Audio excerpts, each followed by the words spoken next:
All right, so I'm currently on the phone with DSP. He's another musician that reached out about the interview series. So I'm going to go ahead and give him the chance to introduce himself. Hello, I'm DSP from Florida. I am a glam rock and roll artist. I sing lead vocals and I play lead guitar.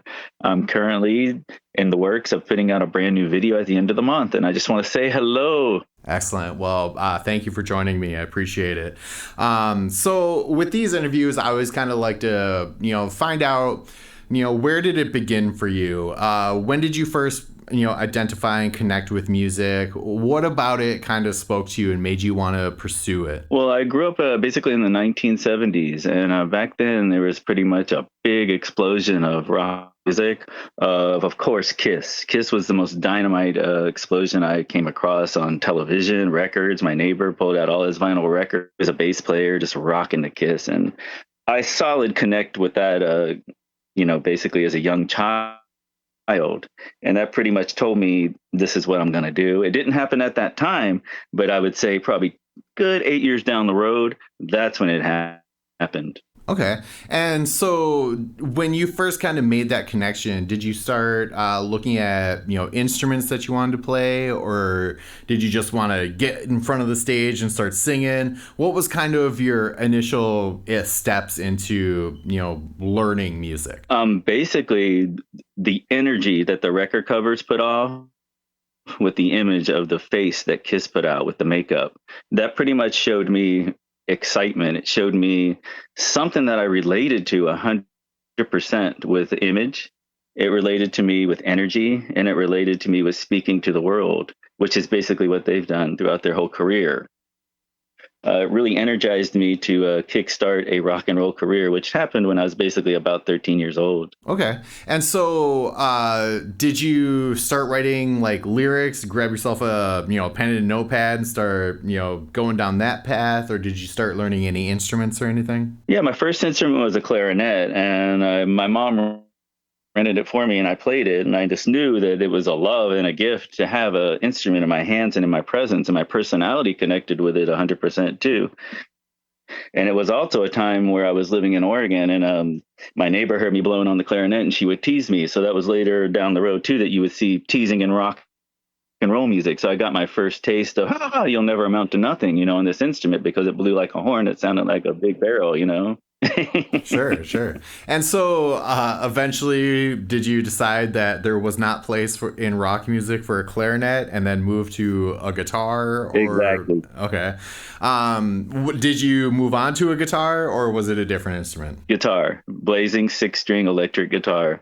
When I found the love for that, I got a Silvertone from my grandfather. I plugged that in. I knew I was born right into rock and roll. It was amazing. It's like a feeling of just, and I knew, just like a lot of musicians, that when they pick up and they know what they have. And I pretty much knew that at that time that I was going to excel in the, rock music, on a level of just, let's get it on and go. And that's pretty much how it took off for me to start. Okay. And so were you completely self-taught, or did you do any private lessons? You mentioned clarinet. Did you do anything like within the traditional school curriculum? Well, when I was a bit young, too, I had a Mickey Mouse drum set, so that kind of did some too. But also that taught me some rhythmatic aspects. And then when I got on the guitar at 13, I took guitar lessons for about 9 months at a local guitar retailer, who basically lined me up with a connection of 2 to 3 different guitar instructors. And I started with one guitar instructor who was basically talented, flawless talent, but really I knew that he wasn't the right one. And I could listen next door to another room where another guitarist was cranking blistering Randy Rhoads solos from Ozzy Osbourne. I said, that's my guitar instructor. So I went right over there, knocked on the door, and I said, can I take from you? No offense to the other, but I would rather take from this other guitar instructor. That taught me all my blistering solo tactics to get me going. Sure. Excellent. And so you kind of sound like you kind of knew the trajectory that you wanted to go in creatively. How did you kind of go about making it unique and owning what you kind of wanted to emulate? I don't want to say copy or anything like that, but you definitely seem like you have a style that you're going for. Yeah, that pretty much blew me into glam rock because at that time glam rock was blossoming with, Motley Crue coming out after the Ozzy Osbourne situation, because I think they believe they toured together at the time at that particular element. And I saw theatrics. That started with my makeup. That started with my vision of, okay, let's go rock star, which pretty much got me to the age of 18. And I put together a band with a friend of mine that I went to high school with. And we pretty much came onto the Florida scene in our teenage life, and we just played rock and roll music. So that pretty much blossomed into a vision of, okay, I am doing this for life now. Okay. And then how many kind of iterations of a band do you think that you've been through? Has it always been, the DSP project, or did you, go through different bands on that journey? Well, basically at that time, I had no idea that I was going to become a solo artist, which who I am today as DSP. This is like 1985, 86-ish. And, I formed a band with a very good friend called Cry Tough, and we pretty much became a big full-on glam band, which that pretty much put together the prospect of I found my home and I'm going to rock with this glam band. We all were very heavy image conscious. Poison was big. Motley was big at that time. Cinderella. You had so many good bands that were just exploding from the mid 80s. And we pretty much drove a hard copy of A Flawless Look, but not really playing out so much till we went to California. And then I have a friend that I met out there who I'm still friends today named Kyle, and he plays drums. We met up with him, and then that's when we started hitting the scene big time in California, playing the club scene. Excellent. And so you mentioned that you Yeah. did go through a few different iterations before you kind of realized that, being a solo band might be the trajectory for you. When did you reach that point? What was kind of the moment where you decided, okay, it's time for me to kind of promote myself as a musician? It was basically after spending 3 years in California, I became very aware of the fact that the music scene when Nirvana came out, and I know the story has been around a long time where the scene changed to grunge. I kind of knew that Los Angeles was going to not be the scene anymore. Or unless I wanted to go to school, which I almost attended, Musicians Institute. But I told myself, David, let's just do something. So I'm originally from Florida. I moved to California. Let's go back to Florida, which sounds kind of silly now. I went into dance music because, Backstreet Boys was exploding. You had NSYNC, Britney Spears, all those pop. I started doing pop dance music, and I became out as Dave Perry. And then that was the solo artist. Not even knowing that it was going to go back into heavy metal and rock and roll, though, probably 10 years after that. Sure. So that's a perfect segue to lead back to that. What eventually changed there from doing the dance music and things like that to eventually, going back to your roots? I discovered a love once again for heavy metal rock music because I was putting heavy metal guitar into dance music, which kind of was strange too. Really doing guitar solos over their music, maybe Prince from the 80s did a lot of it, but I really noticed that it's because it was dance music. And I pretty much started an interest of female fronted bands. I would go see female. And so I basically started working with a female vocalist, and we put together this project called Striga, and pretty much shopped a 4-song demo and landed a record deal in England that really never amounted to nothing either, which is kind of sad and strange. But we almost signed a record deal in England, and we pretty much did a really good project together. And it was kind of glam, kind of punk, kind of gothic. And that's when I knew that I was right back into heavy metal and rock. Excellent. I could definitely see how that would kind of be a natural progression for that. So that kind of leads us up to, where we are now. What is your, current project? Obviously, it's most likely still DSP, but what is, the type of material that you're putting out now? And are you working with any other musicians or bands? Well, basically after that time with Striga, I pretty much said, okay, I learned to record on, computers and pretty much doing my own thing. So I said, let's take on my own thing now. And then that's when DSP blossomed, because I went by the name DSP with Striga.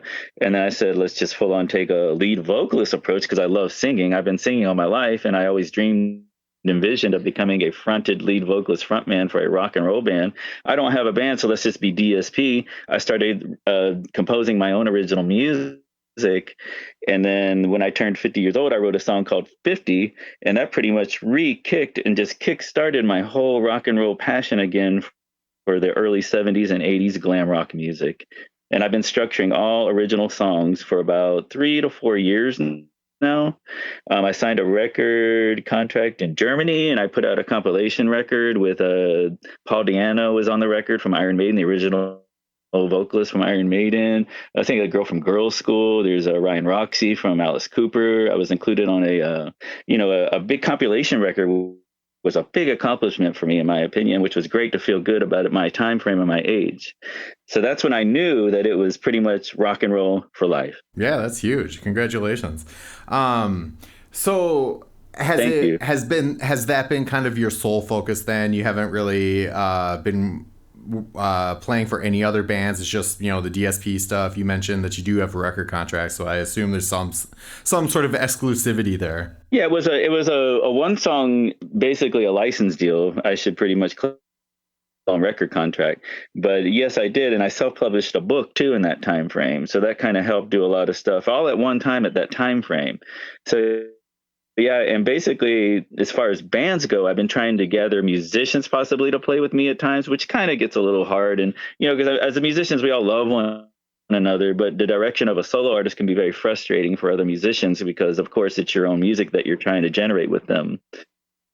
And basically, I just go to drum loops now, and I play my own bass and lead vocals and lead guitar, and that's how I record. And I pretty much work on the internet for now, but I'm looking to go live again at some point. It's my love and my passion to be on a stage, of course. Sure. That was actually going to be one of my next questions of when you do play live, do you get like session musicians or like hired guns or whatever? Basically, I've tried to work with volunteer musicians, which really doesn't work out. It kind of changes my whole sound because that kind of goes in a direction of, okay, we want to do things this way. It turns into a band again, which there's nothing wrong with. A band is a good thing. If I can find a home of a band, I would do it and still be DSP as a lead vocalist. But basically, I love the vision of what I've created. A budget would really good front of band, if I could just get the hired gun situation, but also a home, if I could find some solid players that would want to dominate and work with me would be great too. Sure. But after that, on this interview, to tell them, please come in, if you're willing to help me. Well, that's part of why I do these interviews is try to, grow that musician network. So, people that might want to hear it can reach out to you and be like, hey, I'll do that. All right. Well, so what are a couple of your favorite memories that have happened to you in the amount of time that you've been working in the music industry? California is a big memory. I mean, just to be a part of that emotion of just, I played Gazzarri's in Los Angeles and there's so many musicians that walk and just to get on that stage and feel the power without even doing anything. I stood like for a few minutes and looked at the ground and then looked around and said, how many musicians have about flawlessly died, and that's a big memory. And then coming back to Florida and then just visioning everything all over again, that's a big memory of a trip, and the memories of just everything I spoke to you about is just unbelievable that I'm still alive and playing rock and roll music today. And then recently I've taken a trip up to Nashville, and Nashville's just booming, and I've struck an interest in relocating there possibly in the future. And it's just, I'm talking to musicians up there now, and it's just so good to see that the spirit of rock and roll is everywhere up there, and not just rock and roll, but all kinds of music. You know what I mean?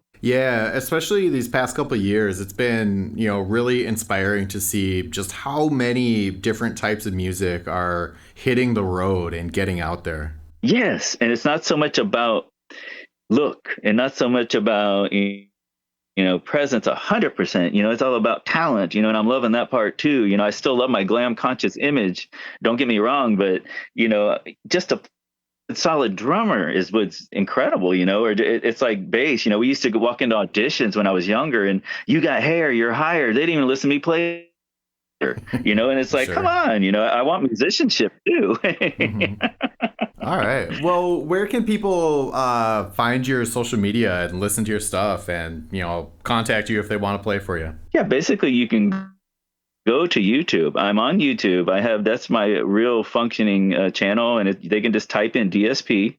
And I put out a video when I turned 50 years old if you type in DSP number 5 number 0, you'll bring up the video that I did when I was 50 years old, and I pretty much produced, I directed it, and they can find me that way. You can also find me on Facebook as David Perry DSP. If you'd like to contact me that way too, and I can give out an email too if they're interested in that, if you'd like. Sure. Otherwise, I can make sure it's linked in the description and everything as well. Yeah, I can also type it to you, or do you just want me to say it over the phone? Or You can just send it to me. I'll make sure it's linked. Emails can be a little kind of cumbersome to get through, but I will definitely make sure that it gets included in the description and everything. Okay. Okay, thanks. Yeah, for sure. So I always like to give the person I'm interviewing the opportunity to put out, their final message. So what's something in your words that you would like to kind of put out there? I would like to just say thank you to the world for allowing rock music to keep going. I'm just a little tiny p of it, a little fraction. I mean, I was born in the late 60s, and, before my time, rock and roll was thriving. And I just would like to put out in the world, thank you.